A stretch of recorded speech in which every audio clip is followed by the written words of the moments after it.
Hello, I'm Jo and I'm a teacher at Twinkl. This is the fifth in a series of 5 videos where we're reading an ebook called How to Skin a Bear. If you haven't seen any of the other videos, it's a good idea to go back and watch these before looking at this one so that the story makes sense to you.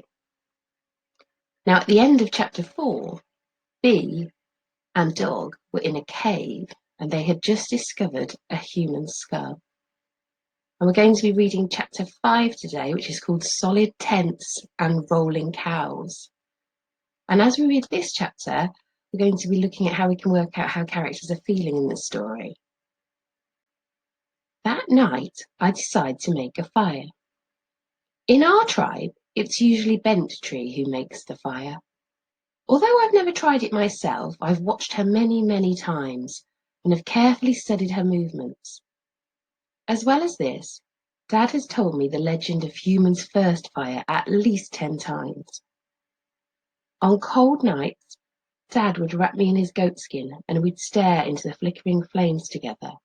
The story always began. The first human to make fire was Snapping Stick. Stick had collected sticks for so long that no one knew what else to call him. In those days, tribes collected fire from lightning-struck trees.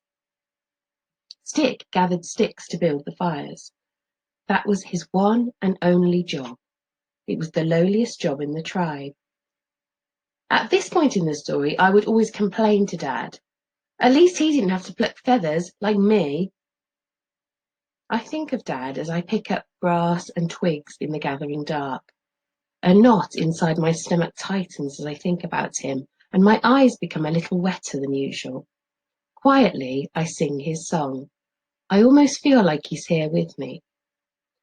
Gather sticks both great and small, short and fat or long or tall. Pile the sticks higher and higher, that's the way to make a fire. I heap the sticks in the middle of the cave.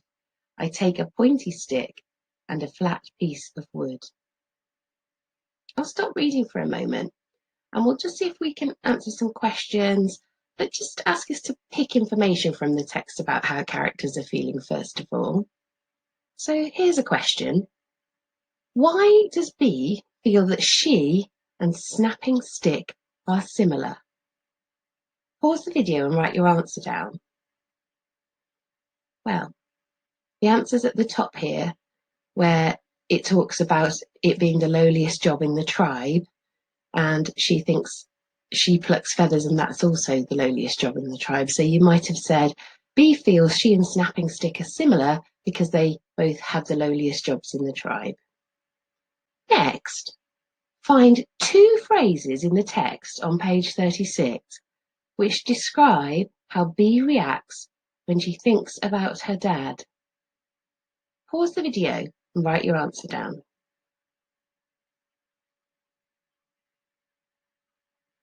Well, it's in this paragraph here. You can see you can find the right place in the text where it says, I think of Dad. And it says, a knot inside my stomach tightens. That's one thing. And also, my eyes become a little wetter than usual. So those are the 2 ways that she reacts.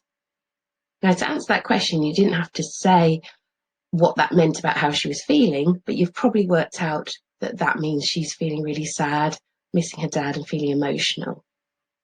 Let's read on from the bottom of page 36. One day, when the tribe opened the firestone, their fire had gone out. The tribe despaired. They'd starve, they'd freeze, they'd be dead before the summer. But Stick did not panic. He had carried sticks for a long time, and he knew that they had power. Stick tried all sorts of things to draw out the fire. He tried tapping the sticks and spinning them, throwing them and flinging them. Nothing worked. At last he sat down to think. As he thought, he idly rubbed a stick that was resting atop a flat piece of wood between his hands. His hands became warmer with the movement, so, having been cold and without fire for so long, he began to rub the stick more and more vigorously. Before he knew it, the stick that was rubbing against the wood began to smoke. It was only a wisp to begin with, almost invisible. The smoke became thicker and thicker. Then he gathered the tiny mound of smoking ash that had formed. With great care he tended the ashes, and soon enough the whole thing came alight. I rubbed my stick into the flat wood. Nothing happens at first, and I notice that my hands begin to feel sore. Nevertheless, I continue until it starts to smoke, exactly like Bentley does. Twirl the stick between your palms, never mind your aching arms, till the smoke curls higher and higher, that's the way to make a fire. My twirling sort of works. A light wisp of smoke begins to meander from the wood and stick. I carefully gather the ashes into the small grassy nest. I lightly blow until the flames lick the little twigs. I've done it! Stick was a hero. He had made fire and saved the tribe from hunger and bitter cold. Snapping Stick soon became the tribe's chief, and from that day on, fire-making was considered the greatest skill in the tribe. Surely, now that I've made fire, I could be a chief too. I feel like the chief of my own special tribe. Just me and Dog. Dog dries his damp fur in the tiny fire's heat, and I warm my tingling fingers and toes singing. How do you think B is feeling on page 38? And how do you know? Write down your answer and pause the video. Well, you might have said that you think that B is feeling proud of herself because she says, I've done it, and there's an exclamation mark there as well. It also says that she feels like the chief of her own special tribe, so she's feeling like she's achieved something and she should be proud of herself.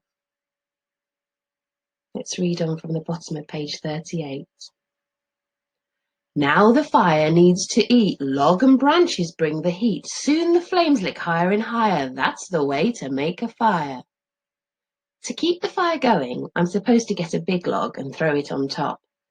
Unfortunately, by the time I find a log, it's too late. The fire is out. I grab more grass, twirl and blow, but I just can't get the fire started again.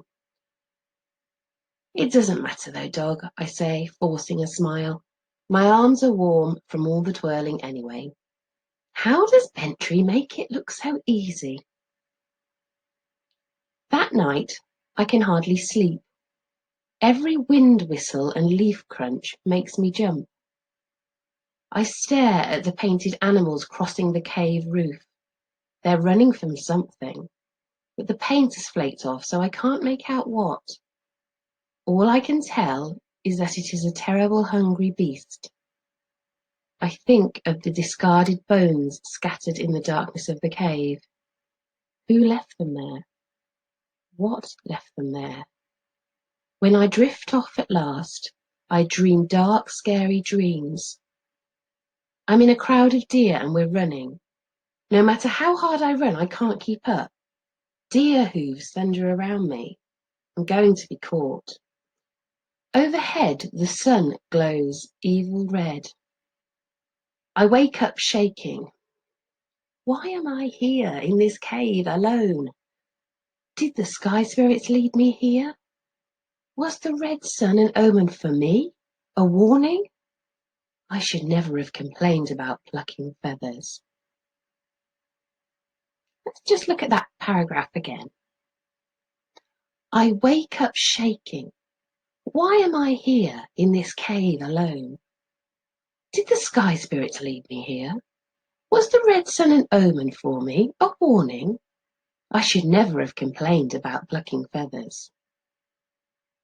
Now, how do you think B is feeling during this part of the story? Explain your answer. Pause the video so you can write your answer down. Well, an example answer would be that perhaps you think that B feels lonely and that she's missing her tribe, because it says, why am I here in this cave alone?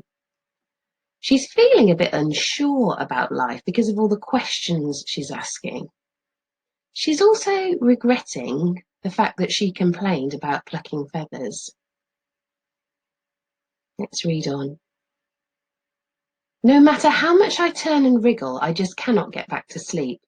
So as soon as the first tinge of light leaks in the cave, I'm up. Come on, dog, long way to go. I take one last look at the pile of bones. Then I shudder all over and scramble outside. As the orange sun climbs up into the sky, Dog and I begin to walk. Before long, the steep hill turns into a shallow slope, and Dog pricks up his ears. What is it, Dog? I ask. We creep further into the trees, and soon I hear it too.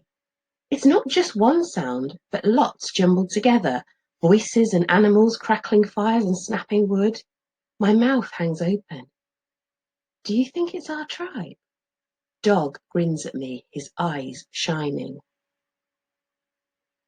Do you think at first that Dog thinks that the noises are coming from their own tribe?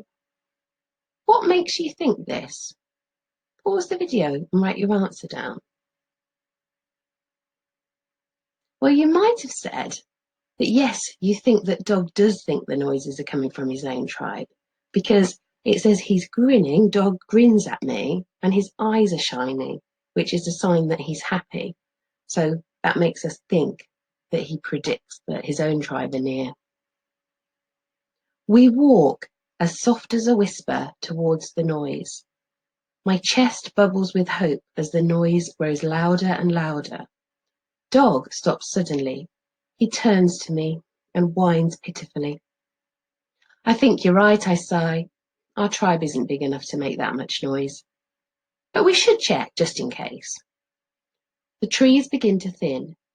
Peering from the safety of the bushes, I see tall wooden posts sticking out from the forest floor. They aren't trees. They look as if they'd been put there on purpose. In the clearing beyond, people sit by fires and outside tents. But these are not like tents that I've ever seen before. They don't look at all easy to move. They're much too big. They are built in a peculiar pointed shape. Instead of animal skins, the walls are made from mud and wood. The roofs are different too. These are covered in sticks and twigs.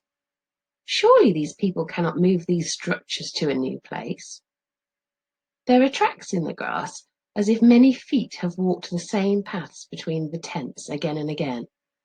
They must have been here for a long time. There are patches of dug earth beside the structures, sprouting with plants. I see women and younger children picking from these plants. One of the women is putting some of the plant back into the soil. Why are these gatherers able to collect food so close to home? It's like this tribe decided that instead of looking for food, they would get all the food that they needed and put it all in one place.